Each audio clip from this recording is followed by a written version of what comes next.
ગુજરાતનો આવાજ।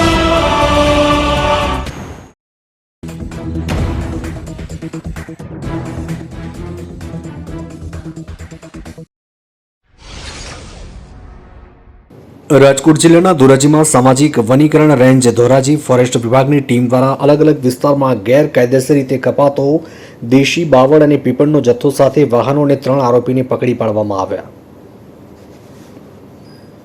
ધોરાજી તાલુકામાં હાલ દેશી બાવળ અને પીપળના લાકડા કાપવાનો ગેરકાયદેસર અને ગોરખધંધો બેફામ ચાલી રહ્યો હોય ધોરાજીના સ્થાનિક વ્યક્તિ સાથે બહાર ગામથી આવતા શખ્સો દ્વારા ધોરાજી પંથકમાં સામાજિક વનીકરણ રેન્જની ફોરેસ્ટ વિભાગની હદમાં દેશી બાવળ પીપળ અન્ય પ્રકારના લાકડાઓ ગેરકાયદેસર રીતે કરવામાં આવી રહ્યા હોય ધોરાજી રેન્જ ફોરેસ્ટ ઓફિસર નિહારિકાબેન પંડ્યાએ ધોરાજી પંથકમાં ગેરકાયદેસર લાકડા કપાય હોય તેની સામે લાલાંક કરી છે અને તેમની હદમાં બેફામ ગેરકાયદેસર ચાલતા લાકડા કાપીની ચોરીનો ગોરખ ધંધોને ડામવા માટે બીડું ઝડપ્યું છે। ફોરેસ્ટ ઓફિસર ધોરાજી બેન, જે લાકડાનો જથ્થો છે, મુદ્દામાલ કેટલો છે, આરોપી ક્યાંના છે અને કેટલા આરોપી છે? ધોરાજી રેન્જની અંદર છેલ્લા 1 અઠવાડિયાથી લાકડા કાપવાનો સિલસિલો ચાલુ હતો, જેની ખાનગી બાતમીના આધારે રોજ મારા તરફથી રેડ પાડવામાં આવતી હતી, જેમાં 2 દિવસ અગાઉ પણ હું વોચમાં હતી, જેમાં એક આરોપી વનરાજ ઉગરેજા, જે મારી બાતમીના આધારે મેં રેડ પાડવાથી એ ભાગી છૂટેલ હતો, જે આજે ફરીથી મેં ખાનગી બાતમીના આધારે ધોરાજીથી પરબડી તરફ જતા જે રોડ સાઈડ છે ત્યાં આગળ એક પીપળ પડી ગયેલ હતી, ત્યાં પીપળ કટિંગ કરી અને ભરતા હતા, જે અમને બાતમી મળતા મેં પોતે ત્યાં રેડ પાડી અને તેને રંગે હાથે ઝડપી પાડેલ હતા।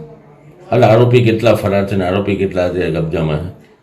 આરોપી એક છે જે વનરાજ ઉગરેજિયા, જેની અટકાયત કરેલ છે, તથા તેની સાથે જે વેપારી જે તેને કટિંગ કરેલો માલ લઈ અને ઉપલેટા પહોંચાડે છે તે વેપારી તનવીર સિરાજભાઈ ખોખર, તેની પણ અટકાયત અમારા તરફથી કરવામાં આવી છે।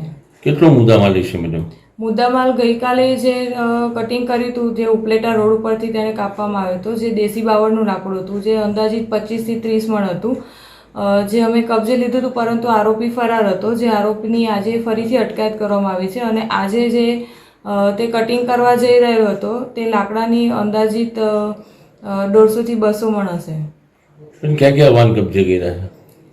અત્યારે તો તેનું કટિંગ મશીન કબજે લીધેલું છે, તથા ટાટા 407 વાહન તેની પાસે જે હતું, જેની અંદર ભરી અને તે ગેરકાયદેસર રીતે વાહતુક કરી રહ્યા હતા, જેને પણ અટકાયતમાં લીધેલ છે। ત્યારે ફોરેસ્ટ વિભાગની ટીમ અને ઓફિસર યોગ્ય બાતમીના આધારે તોરણિયા પાટિયા અને મોટી પરબડી તરફ જવા માટેની સાઈડ અને ઉપલેટા નેશનલ હાઈવે સુપેડી ગામ નજીક આમ બંને જગ્યાએ રેડ પાડવામાં આવી। આશરે 200 મણ દેશી બાવળનો જથ્થો અને પીપળનો જથ્થો સાથે વાહન કટિંગ મશીન અને 3 આરોપીને પકડી પાડવામાં આવ્યા। ધોરાજીથી અલ્પેશ ત્રિવેદીનો રિપોર્ટ।